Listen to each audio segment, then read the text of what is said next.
one-on-one interviews with some of the greatest artists from around the nation. This is the cream of the crop here at our one-stop shop. This is Process with Torian Washington. Welcome again here to another episode of Process. My name is Torian Washington. I'm the host, visual artist of Creation Station, and I'm here with another amazing artist, Giang Ho. And this is actually a part of she's actually the artist featured in our Emerging Artists as an upcoming exhibition. So these are all individual interviews leading up to the big showcase. And you'll see that coming up on our channel, on our platform. And so we're here with Giang, and welcome to the show. Hi, thanks for having me. Yes. And so just like I ask every single creative that steps in for this interview, we'll start with the first question. It's the biggest $1 million question. So how did you become a creative? I have a very embarrassing story to tell, but back when I was like 8 years old, my mom and I, we visit a cousin's family, and that cousin was around like my age, and she was a very talented artist. She drew all the kind of beautiful characters and a really creative character designer. And then she compared me to that person and criticized me. Yeah, Yang cannot do this kind of stuff. Look at how amazing she is. And I got jealous, so I jumped to art. So that was like, so they kind of motivated you, like hearing that, it kind of motivated you to create and kind of show like, hey, I could do that. Yes. Wow. Hey, that is cool. That's, you know what, and that's like, just like our superhero, they have a origin story. So that's how Jen got her powers, and guys, here throughout this interview, we're going to showcase Jen's work. So you'll be able to see her work and just see what she's about and what she can do. So, okay. So that's how you became an artist. And that's a segue to my next question is, so who were your heroes? Like, who were your artistic heroes that, brought you to be where you are, or either brought you to be where you are now, or who do you use as inspiration currently? Currently, I would say, well, thanks to that cousin who kickstarted my whole career, I would say, thanks to the school that I went to, I actually pursued a degree in science. I'm a pharmacist in training, and for some reason, one way or the other, I keep coming back to art despite pursuing that career. And I have a lot of people who encourage me. Lots of my mentors at school, they really into comics and they saw my work and really helped me pursue that. One person in particular who is still keep in contact is his name is Landre, and he actually a pharmacist, and he loves comics, so he shared me all the kind of work and inspiration. So every time I draw now, I still think of him as a person who helped me come into this career. Another person is my partner, actually, and actually he's my current inspiration. We started our relationship long distance, so we have to travel quite a bit to meet each other. And I kind of want to keep the memories of our relationship together and through travel. And I just feel very inspired. So he actually like, hey, Yang, why don't we just sit down and do paint? I know you love painting on site, and I actually did. So a lot of work that you are seeing right now is actually come from the time we together, and even now he moved here and stay in the same region. We still travel a lot, and I still spend a little bit of time painting and travel on site, as well as you see other works as well. Okay, and so in some ways, this interview is not fair because I've been able to know Jing more than just like off just as another artist that I met through like having, because we put out a call for the Emerging Artists exhibition, but I know Jing from another level and working at the agency that I left. But based on what she was saying in terms of like being in science in the pharmaceutical field, and then like I know I don't want to put you on the spot, but I know you made something, you merged the two loves together, right? And you made something amazing. I want to let you describe that, but I don't know if that's what you want to talk about. But that, for me, I thought that was amazing on how you were able to bring your art to your practice and what you do professionally. So did you want to explain a little bit about that, if at all? Just a little. I can totally explain some of it. I think The field is actually bigger than we thought. And there was a group called Graphic Medicine that you can look online. They are absolutely very talented and very hardworking healthcare providers. Lots of them are these cartoonists as well, doctors, nurses, um, social worker. These people they use comics as a way to express their clients or their patients' feeling toward the healthcare field in general. And a lot of them also show experience going through the healthcare system themselves. Very recently, I become a patient myself, and going through that just gave me another appreciation and another understanding of how the system works.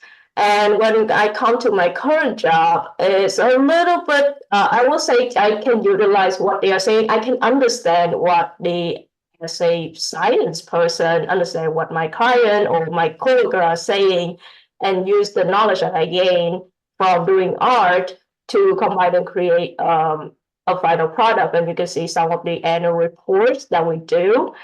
And I have to say, I'm still learning. It is a very long, lengthy process, and I have amazing mentor who help me along the way, critique my work.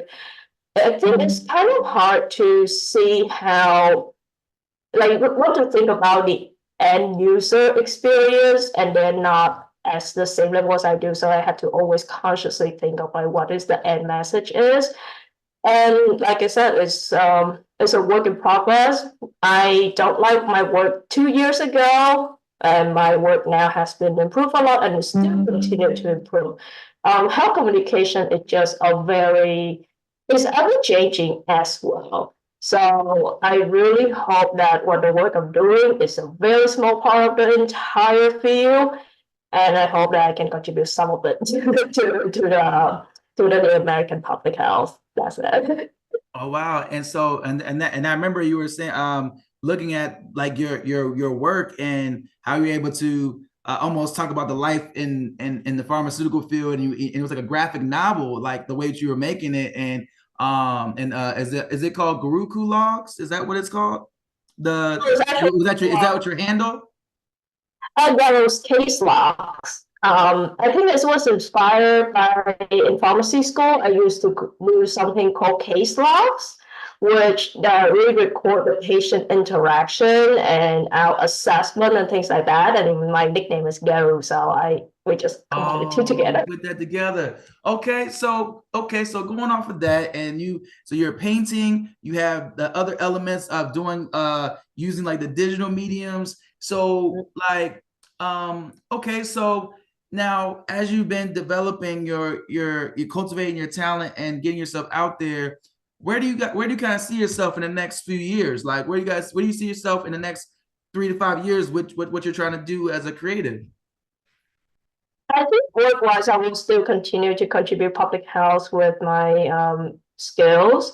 Personally, I will say I always have a dream of having an art vendor. Going to the art creative art market, you see the vendor, they put it up on prints, and it's something that I've dreamed since I was a college student. Actually, when I first came to the U.S. and figured out that have combine those two is possible. It's not possible back home due to high emphasis on STEM work and low emphasis on creative work. So coming to the US is actually a blessing for me. And I have a lot of encouragement from my current partner. He really said, yeah, you really should do it. So it's a baby step. It's very hard. I tried once, I failed, but this time around, I really hope that I dial down my expectation and just take one step at a time. And hopefully, maybe in 3 to 5 years, I will have my own business. Oh wow. Okay. And big shout out to your partner.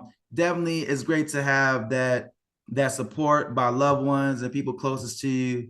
And I don't know if he knows it or he should know now, but like other just as an artist myself, I know how that's like. Like if you have that support, it's more valuable than gold. So it just means a lot to be encouraged to continue to create. So if you as the artist out there and you just hold on to those guys, those people in your life that really just hold on and support you.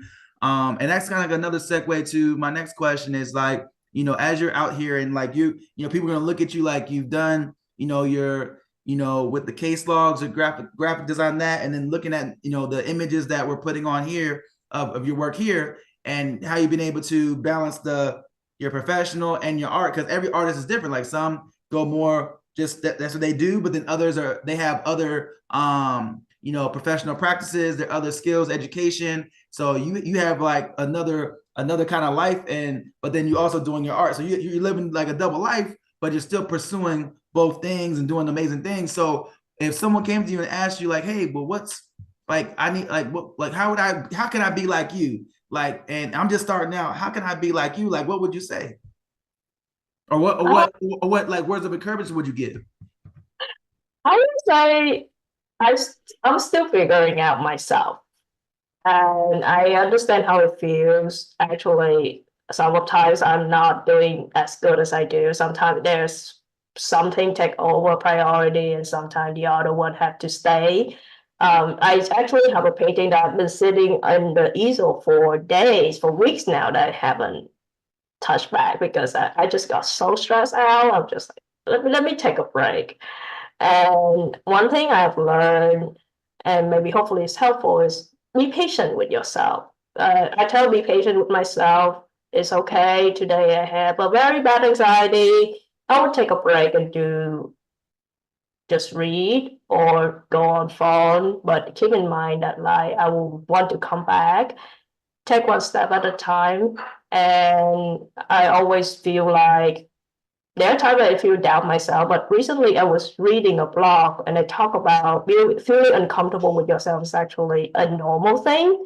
So I sometimes feel uncomfortable and I just like, yeah, it's okay. It's just a normal thing. And when there are times that I'm feeling like, okay, I need to pick it up and I will come and pick it up. But I always try myself to tell, like, just do this little thing and that's it. Like journaling, today I cannot write 3 pages, just write a day and that's it. It really helped me just like cross that mark. And if there are good days, it usually one thing leads to the other and I'm able to finish the big things. But there are days it's just one that thing is enough. So I learned how to be patient with myself.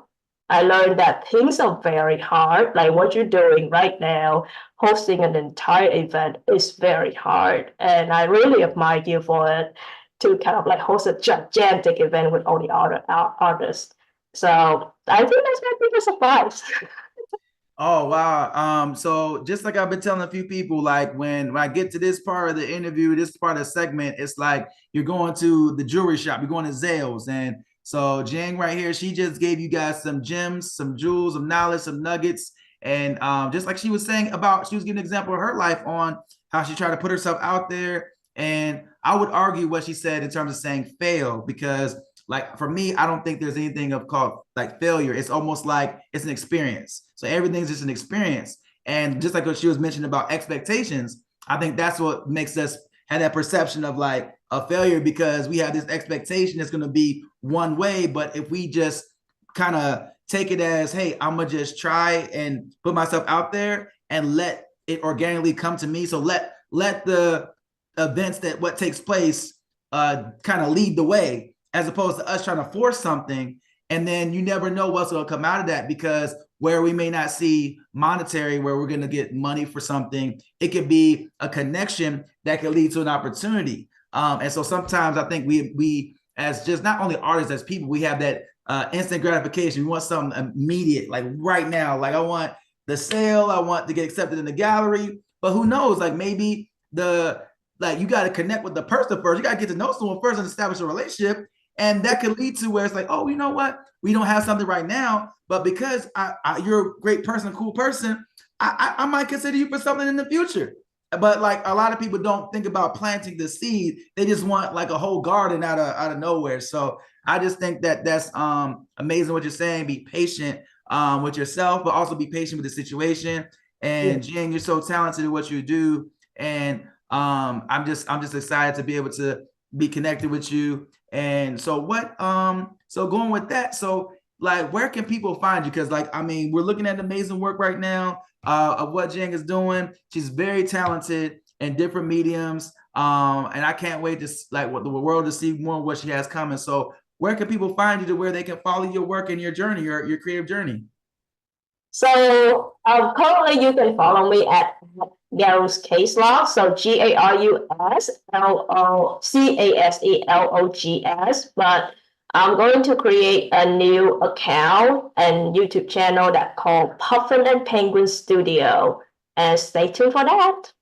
Oh yes, and so also what I'm gonna do, like, well, actually, you'll see on right as Jane just said, is gonna be a caption where you'll see where to follow her. So it's one thing we're hearing the audio, but just you'll be able to see visually where to find her. All the information will be provided in this interview, and the goal is each of these interviews, you go to the artist, you go directly to them, follow them, and even though you'll see this on Creation TV, but this is about getting to each of the individual artists to follow what they're doing and support. And you support us by attending their events. You support by purchasing their work. You support by spreading the word of mouth. Like, even if, let's say, if this artist, like, it's great, but you may not see them in your house, but you know someone that their artwork aligns with the other person's interest that you have in mind, tell that person about it. So you let them know, because we want to definitely spread the art and spread creativity. There's so much that we can do with art. It's healing. It's something that can bring energy. And I think that Giang is one of those people that can really bring great energy. And I'm just so excited to future projects that she has coming. Definitely, like I said, shout out to her partner again for being that support, being that rock for her. And so, Giang, do you have anything else that you want to say to the people? Any last words?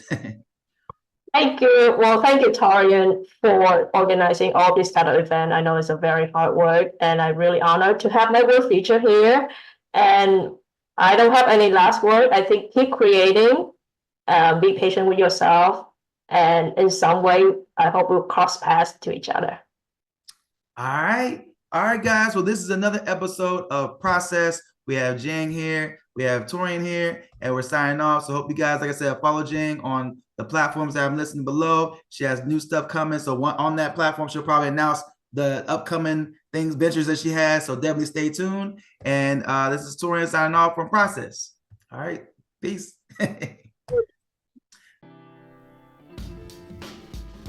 One-on-one interviews with some of the greatest artists from around the nation. This is the cream of the crop here at our one-stop shop. This is Process with Torian Washington.